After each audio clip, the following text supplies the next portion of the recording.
got no love for the fakeness. If you wanna play tough and wanna hate this, I'll always show up. Puig tak terkejut Marc Marquez sangat mendominasi. Marc Marquez tengah menikmati masa keemasannya kembali. Setelah bertahun-tahun berkutat dengan cedera, motor yang tak kompetitif, dan krisis performa di Honda, kini Baby Alien menjelma menjadi kekuatan yang sulit dibendung di MotoGP 2025. Bersama tim pabrikan Ducati Lenovo, ia tak hanya kembali ke performa puncaknya, tetapi juga menjadi pusat dari setiap percakapan tentang gelar juara dunia. 6 seri telah berlalu, dan Marquez telah mengoleksi 171 poin. Ia unggul 22 poin atas adiknya, Alex Marquez, yang tampil konsisten bersama Gresini Racing, serta unggul 51 poin atas juara dunia 2 kali, Francesco Bagnaia, rekan setimnya sendiri. Sebuah awal musim yang luar biasa, mengesankan, tetapi bagi sebagian orang, sama sekali tidak mengejutkan. Adalah Alberto Puig, manajer tim Honda HRC Castrol, yang menyuarakan opini tersebut dengan penuh keyakinan. Bukan hanya karena ia mengenal Marc Marquez lebih dekat daripada siapapun di pedok, melainkan karena ia percaya, dunia sedang menyaksikan apa yang memang sudah ditakdirkan terjadi. Apa yang terjadi sekarang adalah apa yang pasti akan terjadi ketika Anda menempatkan pembalap yang sangat spesial ke atas motor terkuat di grid, ujar Puig, tegas dan tanpa basa-basi. Saya tidak pikir ini mengejutkan. Tidak perlu jadi ahli matematika untuk menebak sesuatu seperti ini. Pernyataan itu bukan asal ucap. Puig adalah sosok yang berdiri di belakang Marquez ketika sang pembalap menandatangani kontrak 4 tahun dengan Honda pada 2020, sebuah durasi yang bahkan tidak lazim bagi para pembalap top sekalipun. Namun ia percaya, Marc adalah pengecualian. Ia adalah pembalap dengan karakter unik, ambisi besar, mentalitas juara, dan kemampuan teknis luar biasa yang bisa membuat perbedaan dalam kondisi apapun. Ketika Marquez memutuskan untuk meninggalkan Honda lebih cepat dari kontrak aslinya, Puig tidak menghalangi. Sebagai mantan pembalap, ia memahami sepenuhnya apa yang ada di benak Baby Alien. Marquez haus kemenangan. Dan ketika Honda gagal menyediakan motor yang kompetitif, berpindah ke Ducati, bahkan ke tim satelit Gresini saat itu, adalah langkah yang bisa dimaklumi. Langkah itu pun terbukti jitu. Tahun lalu, bersama Gresini dan motor lawas Desmos edisi GP23, Marquez memenangkan 3 balapan utama dan menyapu bersih GP Aragon. Ia membuktikan bahwa bukan hanya motornya yang kuat, tetapi dirinya sendirilah yang menjadi pembeda. Ia mempermalukan pembalap-pembalap Ducati lain yang menggunakan motor serupa atau bahkan lebih baru. Musim ini, ia melangkah lebih jauh. Dengan status pembalap pabrikan, Marquez hampir selalu berada di barisan terdepan. Satu-satunya yang sempat menghambatnya hanyalah kecelakaan, cuaca buruk seperti di GP Prancis, dan penampilan luar biasa Fabio Quartararo dalam sesi kualifikasi. Namun bahkan hal-hal itu tidak menghalangi dominasi Marquez. Puig pun geli saat melihat perdebatan di paddock soal versi motor Ducati. Apakah Marquez lebih cepat karena memakai GP23, GP24, atau GP25? Saya tertawa ketika melihat orang-orang sibuk membandingkan data, apakah GP23 lebih baik dari GP25, atau sebaliknya, kata Puig. Ketika Marc memutuskan bergabung dengan Ducati, itu untuk bersaing di depan. Dan itu yang sedang terjadi sekarang. Seolah menyimpulkan semuanya, Puig berkata dengan tenang namun penuh keyakinan. Saya ulangi, apa yang semua orang tahu akan terjadi sedang terjadi. Dan memang benar. Kita semua tahu siapa Marc Marquez. Kini, dengan senjata yang tepat di tangannya, dunia hanya bisa menyaksikan, atau mencoba menghentikannya, jika bisa. Jimmy Martinez, sudah saatnya Ducati ganti Pecco, Alex Marquez lebih pantas. Kursi panas tim pabrikan Ducati mulai bergoyang. Bukan karena rumor transfer biasa, tapi karena komentar langsung dari sosok yang punya posisi strategis dalam lingkaran keluarga Marquez, Jimmy Martinez, manajer pribadi Marc dan Alex Marquez. Dalam sebuah wawancara yang memicu gelombang perdebatan di pedok, Martinez secara gamblang menyebut bahwa Francesco Bagnaia sudah waktunya dievaluasi. Bahkan, ia menyebut satu nama yang layak menggantikan posisi juara dunia 2 kali itu, Alex Marquez. MotoGP 2025 baru menyelesaikan 6 seri, namun tekanan terhadap Pecco terus meningkat. Sebagai pembalap pabrikan dengan pengalaman dan status juara bertahan, performa Bagnaia dianggap kurang menggigit. Hanya 1 kemenangan dan 4 podium dari 6 balapan utama sejauh ini. Sebuah angka yang kontras dengan torehan Marc Marquez, rekan setim barunya, yang langsung tancap gas dengan 3 kemenangan dan 4 podium dari 6 seri. ditambah kemenangan mutlak di semua sprint race. Bagnaia bahkan terlihat kesulitan bukan hanya melawan Marc, tapi juga melawan Alex Marquez yang hanya dibekali motor Ducati versi tahun lalu di tim Gresini Racing. Puncak rasa malu itu terjadi di GP Spanyol di Jerez, ketika Alex tampil gemilang dan meraih kemenangan perdana di kelas utama, mengalahkan Bagnaia yang harus puas di podium ketiga. Momen itu menjadi simbol dari perubahan kekuatan di MotoGP, di mana mantan bayang-bayang kini mulai bersinar terang. Jimmy Martinez tak ragu menyuarakan apa yang selama ini mungkin hanya dibisikkan orang-orang di belakang layar. Kalau kita bicara soal performa, konsistensi, dan kerja keras selama bertahun-tahun, Alex adalah kandidat yang paling layak menggantikan Bagnaia di tim pabrikan, ujar Martinez tegas. Menurutnya, kursi tim pabrikan bukan hanya soal nama besar atau masa lalu, tapi soal apa yang bisa diberikan hari ini dan besok. Kami tahu apa tujuan kami. Kursi pabrikan adalah target utama, dan sejauh ini Alex membuktikan dirinya pantas. Dia punya hasil. Dan jika performa ini berlanjut, semua pintu akan terbuka. Martinez menyebut tahun 2025 sebagai musim terbaik Alex sejak naik ke kelas MotoGP. Dia lebih dewasa, lebih menguasai motor, dan lebih nyaman dalam lingkungan Ducati. Ini bukan keberuntungan. Ini buah dari proses panjang dan pembelajaran yang tak kenal lelah, imbuhnya. Lebih dari sekadar hasil, Martinez melihat bahwa karakter Alex telah berubah. Dia tak lagi menjadi adik dari Marc Marquez. Kini, dia adalah pembalap yang siap berdiri di garis depan, bahkan di hadapan sang kakak sendiri. Saingan utama Marc tahun ini? Bukan Pecco. Tapi Alex, tegas Martinez. Alex menunjukkan bahwa dia akan menjadi lawan serius sepanjang musim ini. Dia selalu ada di barisan depan, terlepas dari sirkuit atau kondisi balapan. Pernyataan itu jelas menyentil Bagnaia. Terlebih, Bagnaia masih kesulitan menjaga ritme ketika tekanan datang. Dalam beberapa balapan terakhir, ia kerap gagal mempertahankan posisi start yang baik. Ketika Marc tampil dengan insting membunuh dan Alex konsisten seperti mesin, Pecco justru terlihat bingung mencari ritme. Ini bukan lagi tentang siapa yang punya kontrak lebih lama, tapi siapa yang memberikan hasil. Dan Alex melakukannya dengan motor yang secara teknis tertinggal setahun dari pabrikan, lanjut Martinez. Sorotan pun kini tertuju pada Ducati Corse. Apakah mereka akan mulai mempertimbangkan perubahan besar di akhir musim? Jika Alex terus tampil konsisten dan Pecco tak mampu membalikkan keadaan, peluang perubahan di dalam garasi merah makin terbuka lebar. Bagi Jimmy Martinez dan timnya, semuanya sederhana. Dunia MotoGP bukan tentang siapa yang pernah berjaya, tapi siapa yang bisa berjaya sekarang. Dan jika bicara soal saat ini, Alex Marquez sedang melaju di jalur yang benar.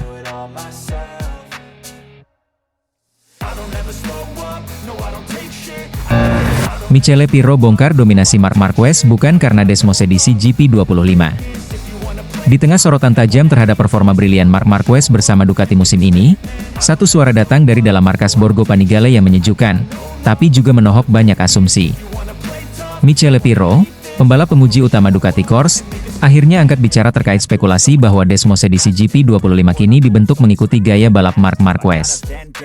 Dengan nada tegas namun penuh penghargaan, Pirro membantah tudingan tersebut. Menurutnya, bukan motor yang diubah demi Marquez.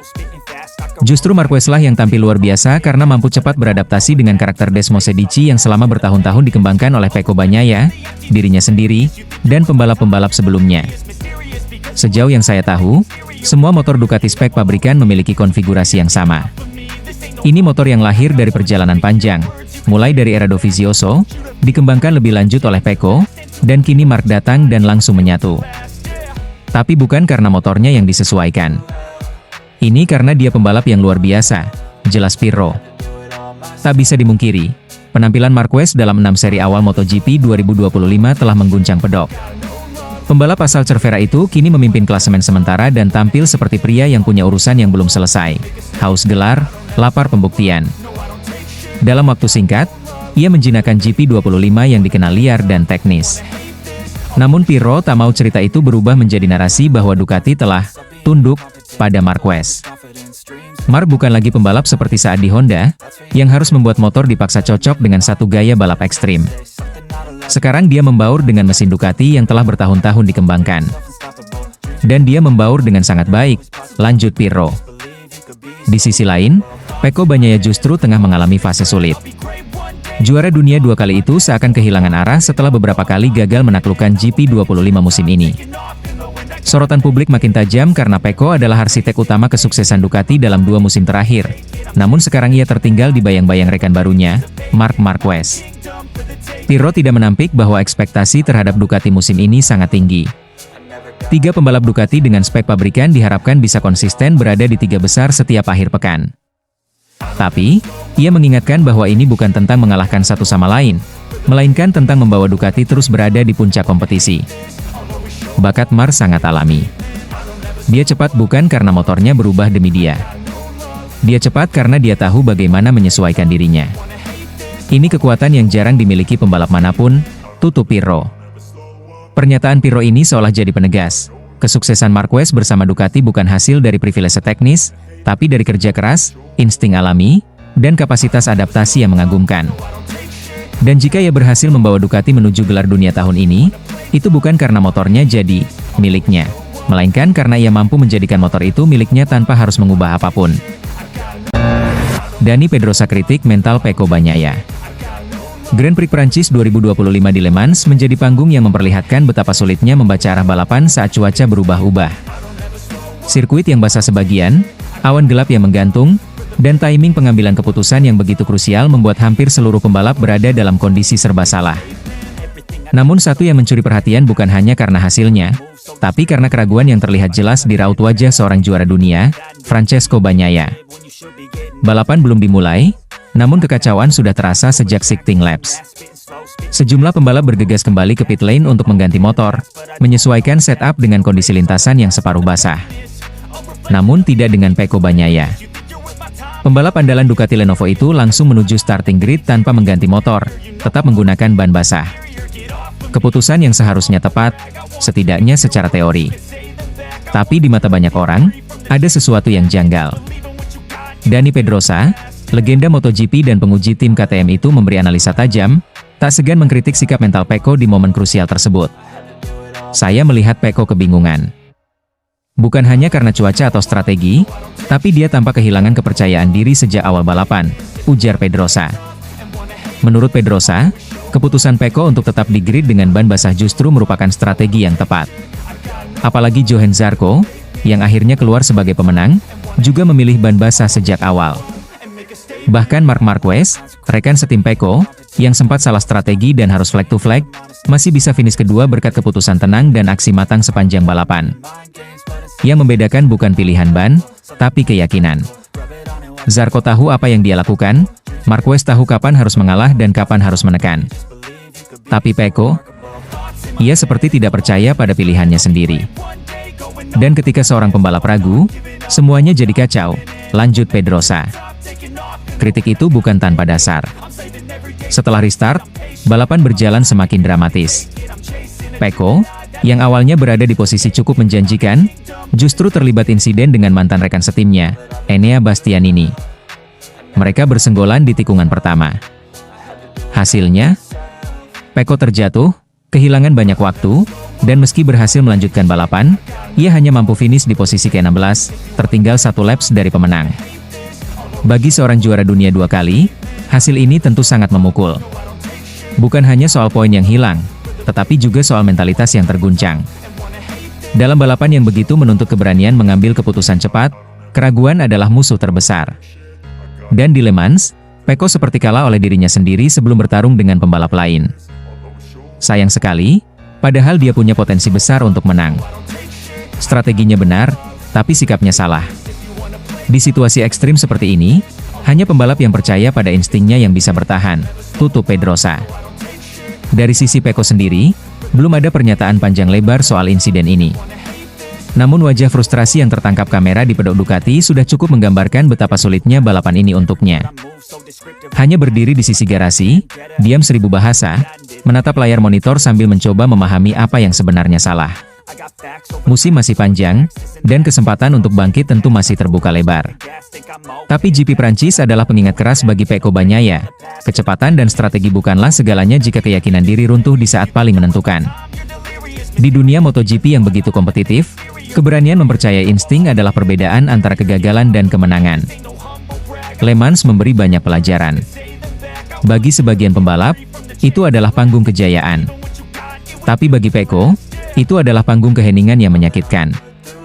Kini tugas terberatnya bukan hanya memperbaiki motor, tapi membangun kembali fondasi kepercayaan diri yang runtuh dalam hujan. Marc Marquez kembali tegaskan eksistensinya di Le Mans. Strategi cerdas, hasil maksimal, dan pujian dari ex-bos Ducati. Di tengah lintasan yang basah, tekanan dari lawan, dan cuaca yang terus berubah, Marc Marquez kembali membuktikan satu hal penting, bahwa dirinya belum habis. Di MotoGP Prancis 2025 yang berlangsung di sirkuit Bugatti, Le Mans, The Baby Alien finish di posisi kedua dengan cara yang tak biasa. Bukan lewat agresi total seperti biasanya, melainkan lewat strategi yang cerdas, sabar, dan penuh perhitungan. Bagi banyak orang, Marc Marquez adalah simbol dari balap agresif, overtake berani, manuver ekstrim, dan mental baja yang siap menantang siapapun. Namun di Le Mans, publik disuguhi wajah baru dari sang juara dunia 6 kali MotoGP. Bukan lagi sosok yang nekat menyeruduk di tikungan sempit, melainkan pembalap yang penuh perhitungan, memilih waktu yang tepat untuk menyerang, dan tahu kapan harus menahan diri. Balapan di Le Mans bukanlah balapan biasa. Hujan yang datang di pertengahan race membuat lintasan jadi licin dan tak menentu. Para pembalap yang semula tampil meyakinkan justru tumbang satu persatu. Alex Marquez terjatuh, Francesco Bagnaia gagal meraih poin finish ke-16, bahkan Fabio Quartararo yang membalap di kandang sendiri juga harus menyudahi balapan lebih cepat. Namun di tengah kekacauan itu, Marc Marquez justru tetap tegak. Ia tak tergoda untuk memaksa motor melampaui batas, padahal posisi Zarco di depan sebenarnya cukup dekat untuk dikejar. Ia tahu, dalam kondisi seperti ini, satu langkah terlalu agresif bisa berarti kehilangan segalanya. Finish di posisi kedua di belakang Johann Zarco, hasil ini justru terasa seperti kemenangan tersendiri bagi Marquez. Ia tak hanya berhasil menghindari crash dan pulang dengan poin besar, tapi juga menunjukkan bahwa ia telah berevolusi menjadi pembalap yang jauh lebih bijak dan matang. Sikap ini mengundang kekaguman dari banyak pihak, termasuk dari Paolo Ciabatti, mantan direktur olahraga Ducati Corse yang pernah bekerja lama di balik layar membentuk skuad Ducati yang tangguh. Terus terang, saya tak menyangka akan melihat Marc tampil seperti itu, ujar Ciabatti dengan nada bangga. Kita semua tahu siapa Marc. Dia adalah petarung, pembalap yang biasa mempertaruhkan segalanya. Tapi di Le Mans, dia menunjukkan sisi lain, pembalap yang tahu bagaimana memenangkan kejuaraan, bukan hanya balapan. Menurut Ciabatti, apa yang dilakukan Marquez adalah bukti bahwa dirinya masih layak disebut sebagai kandidat kuat juara dunia, bahkan di era modern yang jauh lebih kompetitif ini. Dia tidak kehilangan kecepatannya, tidak kehilangan semangatnya. Yang berubah hanya cara dia mengelola resiko. Dan itu sangat mengesankan, lanjutnya. Hasil di Le Mans membawa Marc Marquez ke puncak klasemen sementara MotoGP 2025 dengan 171 poin, menggusur adiknya sendiri, Alex Marquez, yang tertahan di angka 149 poin setelah gagal finish.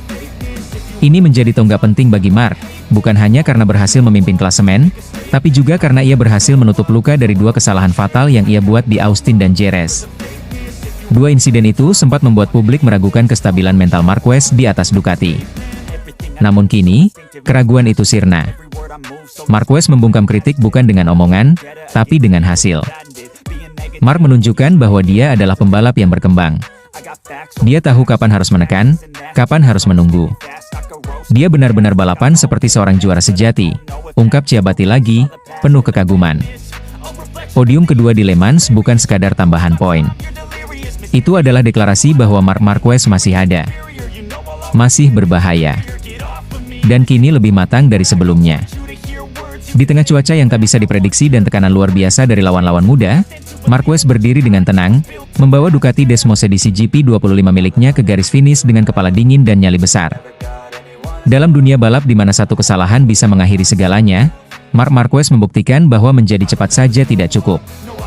Dibutuhkan juga ketenangan, pengalaman, dan kecerdikan.